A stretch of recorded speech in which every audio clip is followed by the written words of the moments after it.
இப்ப இங்க விடிய விடிய ஹதீஸ் கேட்டு கல்யாணம் ஆகும் போதும் வரதட்சணை வாங்குறவங்க இருக்காங்க. நான் என்ன பண்றது, எங்க அம்மா வற்புறுத்தினாங்க, எங்க அப்பா வற்புறுத்தினாங்க சொல்றவங்களும் இருக்காங்க.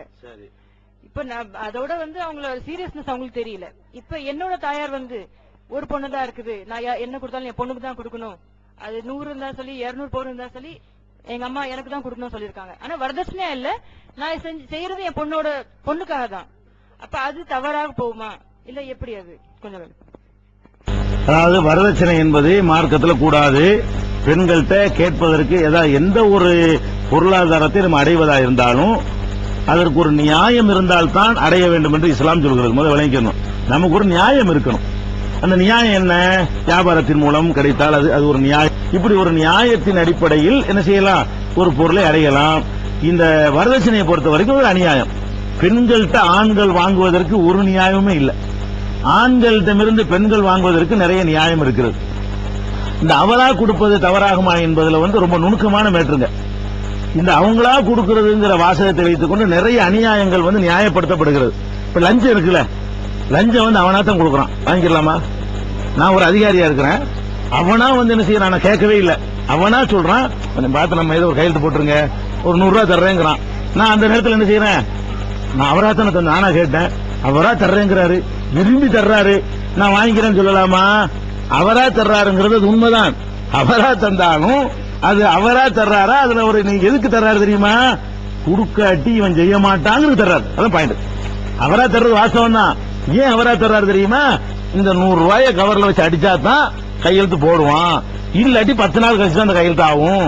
அதுக்காக வேண்டிதான் அவர் தர்றாரு தவிர அவர் அவ்வளவு தர்றாரு எந்த கிறுக்குன்னு 100 ரூபாய்க்கு சும்மா தரமாட்டான். அவரா தர்றாங்கிற வாஸ்தவம் தான். எதுக்கு தர்றான்? ஏதாவது தனக்கு ஏற்பட இடைஞ்சல் வரும் அப்படின்னு நினைத்து கொண்டு தந்தால் அவரா தர்றான்னு. வட்டியை கூட எடுத்துக்கிறீங்களேன், நீங்களா போய் வட்டி வாங்குற கொண்டு அப்படியே வாங்குறீங்க. ஒருத்தன் வட்டிக்கு போறான்னு சொன்னா 10,000 ரூபாய் வாங்கிக்க, வட்டி தரணும் அப்படின்னு கேட்டா வாங்குறோம். தேவைப்பட்ட அவனா தான் வர்றான். என்கிட்ட நான் வட்டி தொழில் பண்ணேன்னு சொன்னா எவனுக்கு தேவை அவன் தான் வர்றான். ஐயா தாங்கயா, நான் வட்டி தந்துடுறேயா, கரெக்டா தந்துடுறேங்கிறான். அப்ப அவனா தான் நான் கேட்டான் அப்படி நியாயப்படுத்த முடியுமா? அவனா எது கேட்கறான்? நீ கடனை கொடுக்க மாட்டே அதனால கேட்கறான். கடனை கொடுப்பேன்னு கேட்டிருப்பானா? நீ கொடுக்க எதனால கேட்கிறான்னு விளங்கிக்கிறேன். அவரா தர்றாரு என்பதை சரியான முறையில் விளங்கிக் கொள்ள வேண்டும். அதே மாதிரி இதுக்கு ஒரு சம்பவம் கூட இருக்கு. சம்பவம் ஹதீஸ், கதை இல்ல. நபிகள் நாயகம் ஸல்லல்லாஹு அலைஹி வஸல்லம் அவர்கள் ஒருவரை என்ன செய்யறாங்கன்னா ஜகாத் வசூலிப்பதற்காக அனுப்பி வைக்கிறாங்க. அவர் வசூலிச்சுட்டு வர்றாரு. ரசூல் ஸல்லல்லாஹு அலைஹி வஸல்லம் முன்னாடி எல்லாத்தையும் கொட்டுறாரு.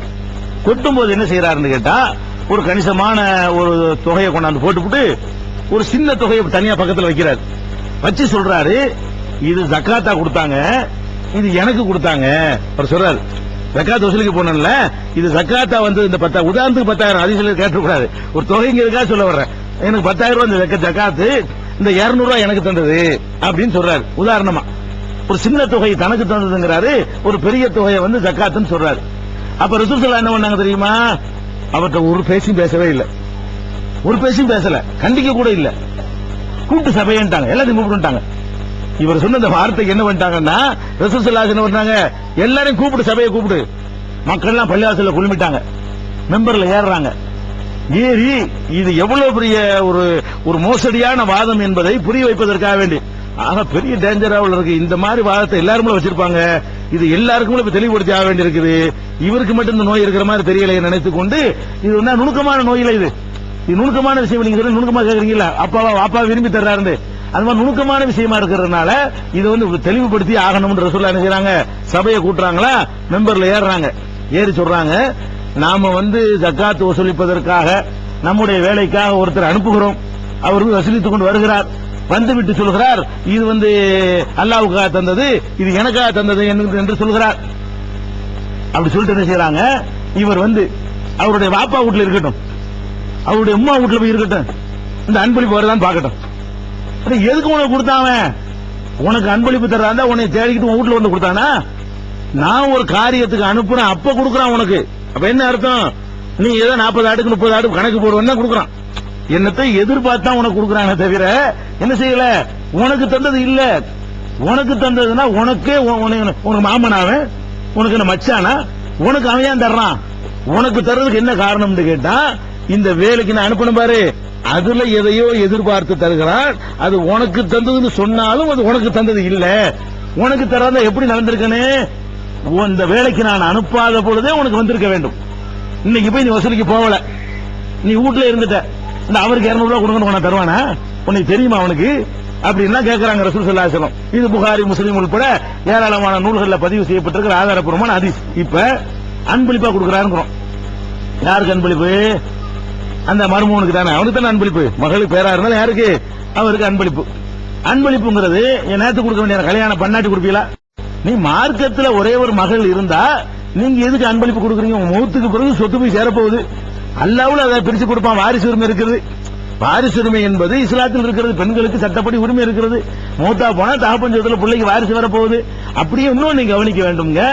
இது கல்யாணம் என்ற அந்த டிமாண்டுக்காகத்தான் கொடுக்கப்படுது எல்லாருக்கும் தெரிகிறது. மகளுக்கு எப்ப கொடுக்கலாம்? ஒரு 20 வயசுல கல்யாணம் பண்றீங்கன்னு ஒரு 13 வயசுல மகளுக்கு எழுதி வச்சிட்டு போங்களேன். எழுதுவீங்களா? அப்ப எழுத மாட்டீங்க. எப்ப எழுதுறீங்க? இந்த கல்யாணத்தை வச்சு எழுதுறீங்க. ஏன் எழுதுறீங்க? மக பேர்ல இருந்தா தான் அவன் ஏத்துக்குருவான். அதான் காரணம். எதுக்கு எழுதுறீங்க? எனக்கு வேணாம், உங்க பிள்ளைக்கு கொடுங்க. எங்க பிள்ளைக்கு கொடுக்குற நீ எதுக்கு சொல்ற? எங்க பிள்ளைக்கு நாங்க கொடுக்க மாட்டோமா? அவர் எது கேட்கிறாரு? பொண்டாட்டிக்கு இருந்தா நம்ம சுருட்டிக்கு நமக்கு தானே அது. அந்த கணக்குல ஓடுது.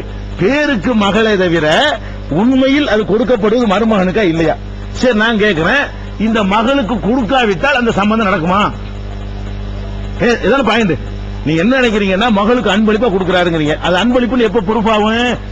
மகளுக்கு கொடுக்கவே இல்ல, மாப்பிள்ளை பேசியாச்சு, அதான் ஒண்ணும் கொடுக்க மாட்டேன். இதான் இந்த இருக்கிற சேலையோட தான் வருவா. இந்த காலத்துல காதல போட்டது வருவா. அதுக்கு மேல ஒண்ணும் கிடையாதுன்னு சொன்னா அந்த மாப்பிள்ளை வீட்டுக்காரங்க ஏத்துக்குவாங்களா? ஏத்துக்கிற மாட்டாங்க. எப்ப ஏத்துக்குவாங்க? அவ பேர்ல அது எழுதி கொடுத்தாதான் ஏத்துக்குவாங்க. அதான் டிமாண்ட். அதான் வரதட்சணை. வரதட்சணையை டேபிளுக்கு கீழே வாங்குறீங்க, மேல வாங்குறது, கீழே வாங்குறது.